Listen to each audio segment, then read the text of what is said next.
नमस्कार दोस्तों, अमेरिका में अब सत्ता परिवर्तन हो चुका है। 46वें राष्ट्रपति के तौर पर जो बाइडेन राष्ट्रपति बन चुके हैं, शपथ ले चुके हैं। और जैसे ही जो बाइडेन ने शपथ ली है, बहुत सारे ऐसे देश हैं जिनको अमेरिका के साथ रिश्तों को लेकर चिंता होने लगी है, क्योंकि जब सत्ता बदलती है, विचार बदलते हैं, हुक्मरान बदलते हैं, तो फिर रिश्तों में भी कई बार कुछ रिश्ते किसी देश के साथ अच्छे हो जाते हैं, मधुर हो जाते हैं, और कुछ रिश्ते जो हैं किन्हीं देशों के साथ और ज्यादा कठोर हो जाते हैं। इन्हीं में से एक देश है चीन, जिसके साथ हमेशा से कटुता ही रही है रिश्तों में अमेरिका की। और डोनाल्ड ट्रंप तो कितने धुर विरोधी रहे हैं चीन के, हमने देखा ही था। लेकिन अब जब सत्ता परिवर्तन हुआ है, बदल गया है, अब जो बाइडेन बन गए हैं राष्ट्रपति अमेरिका के, तो सबको ये उम्मीद थी कि चीन के साथ हो सकता है कुछ रुख बदले। पुराने उनके बयानों को देखते हुए सबको ये लग रहा था कि हो सकता है थोड़ा सा सॉफ्ट रुख अपनाया जाए चीन के लिए। लेकिन चीन में जो आज ग्लोबल टाइम्स जो उनका भोंपू है सरकारी, उसमें जो लेख छपा है ना, वो ये बताता है कि चीन अभी भी रिश्तों को लेकर आशंकित है। और उसको ये लग रहा है कि जो विरासत ट्रंप छोड़कर गए थे, उसी को आगे बढ़ाएंगे जो बाइडेन और उनका पूरा प्रशासन।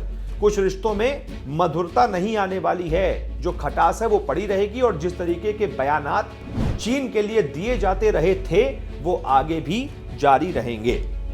चीनी अखबार ग्लोबल टाइम्स में छपे लेख के मुताबिक जो चीन के एक्सपर्ट्स हैं, उसमें उनकी राय ली गई है। और चीन के एक्सपर्ट्स फिलहाल दोनों देशों के बीच रिश्ते को लेकर सतर्क बताए जा रहे हैं। उनके मुताबिक व्यापार और अन्य मुद्दों को लेकर अमेरिकी प्रशासन की तरफ से कठोर बयानबाजी जो है वो जारी रह सकती है। और अमेरिकी ट्रेजरी सेक्रेटरी के तौर पर नामित जेनेट येलन ने कहा है कि जो बाइडेन का आने वाला प्रशासन अमेरिकी अर्थव्यवस्था को कमजोर करने वाली चीन की अपमानजनक, अनुचित और अवैध प्रथाओं के खिलाफ मौजूद सभी विकल्पों का इस्तेमाल करेंगे। यह सीधा और सपाट और सख्त बयान है।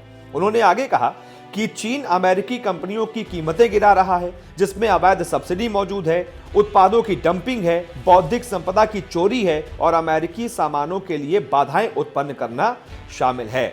वहीं अमेरिका के रक्षा मंत्री के तौर पर नामित लॉयड ऑस्टिन ने कहा है कि चीन पहले ही क्षेत्रीय प्रभुत्वकारी ताकत है और मेरा मानना है कि उनका अब लक्ष्य नियंत्रणकारी विश्व शक्ति बनने का है।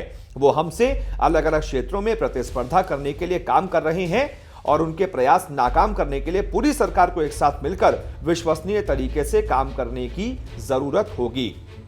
तो चाहे विदेश मंत्री हो, चाहे रक्षा मंत्री हो, जो ये कह रहे हैं, उनके ये बयान सीधा सीधा ये बताते हैं कि चीन के साथ वही उसी तरीके के रिश्ते आगे भी रहने वाले हैं जिस तरीके के ट्रंप प्रशासन में थे।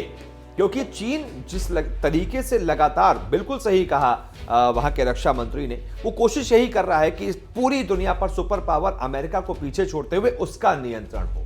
और इसके लिए वो साम दाम दंड भेद सब कुछ अपनाता रहता है। और अमेरिका इस चीज को भली भांति समझता है। उसके नए मंत्री भी इस सारी चीजों को, चीन की हर चाल को समझते हैं। और इसीलिए वो सीधा और दो टूक उन्होंने कह दिया है कि चीन जो भी हरकतें अपनी करता रहेगा, हमें पता है उससे कैसे निपटना है। तो इसीलिए इन्हीं मंत्रियों के बयान ये बताते हैं। और इसीलिए चीन के एक्सपर्ट्स भी ये कह रहे हैं कि हमें स्थितियां सुधरने की तरफ तो कुछ नजर नहीं आ रहा है। उल्टा जो अभी तक हमने देखा है, जिस तरीके के व्यापार के मुद्दे पर या फिर अन्य मुद्दे पर जिस तरीके के कठोर बयान देते रहते थे अमेरिका के लोग, वही आगे भी जारी रहेंगे और प्रशासनीय स्तर पर ये जारी रहेगा।